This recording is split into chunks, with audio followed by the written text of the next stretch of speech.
চেষ্টা অথলে গ'ল বড়ো জাতীয় সংগঠনৰ প্ৰাক নিৰ্বাচনী মিত্ৰতা নহয় BPF UPPLৰ প্ৰমোদ আহিল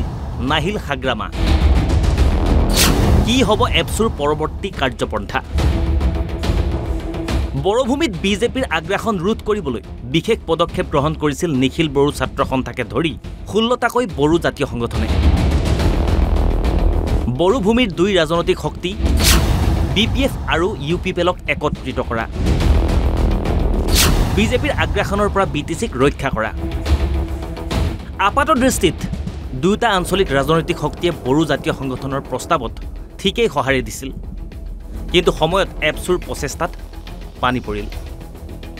দেওবাৰে বৰপেটা ৰোডত অনুষ্ঠিত বড়ো জাতীয় সংগঠনৰ বৈঠকলৈ প্ৰমোদ বড়ো আহিল কিন্তু নাহিল হাগ্ৰামা ফলত দুই শিবিৰক একত্ৰিত কৰা চেষ্টা ব্যৰ্থ হ'ল এক প্ৰকাৰৰ ৰাজহুৱাকৈ হাত দাঙিলে নিখিল বড়ো ছাত্ৰ সন্থাৰ সভাপতি দীপেন বড়োৱে UPPL আৰু BPFৰ মানে দুই আঞ্চলিক শক্তি বুজাবুজি আৰু মিত্ৰতাৰহে কথা আছিল আৰু এতিয়া আজি কাক সমৰ্থন কৰিব কেনেকৈ সমৰ্থন কৰিব এই কথা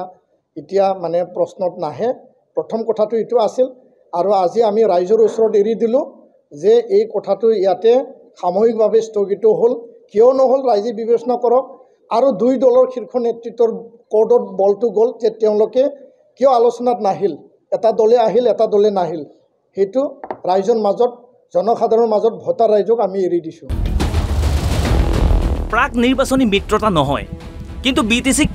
বিজেপিৰ হাতৰ পৰা ৰক্ষা কৰাৰ বাবে চেষ্টা এৰি নিদিয়ে বড়ো জাতীয় সংগঠনকেইটাই প্ৰাক নিৰ্বাচনী মিত্ৰতা নহ'লেও নিৰ্বাচনৰ পিছত দুই ৰাজনৈতিক শক্তিৰ হাতত BTCৰ ক্ষমতা ৰক্ষাৰ বাবে পুনৰ আন এক চেষ্টা কৰিব জাতীয় সংগঠনকেইটাই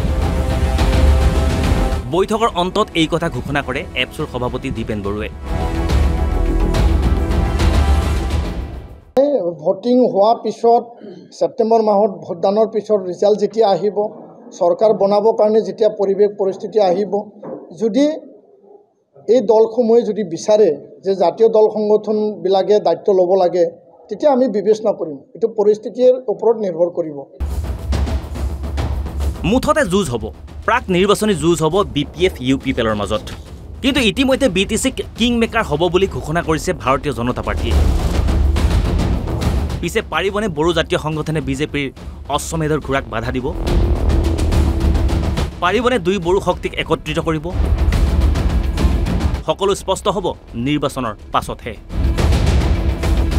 বৰপেটা ৰোডৰ পৰা অৰূপ কুমাৰ দাসৰ সহযোগত গুৱাহাটীৰ পৰা ৰমেন কলিতাৰ ৰিপৰ্ট NB নিউজ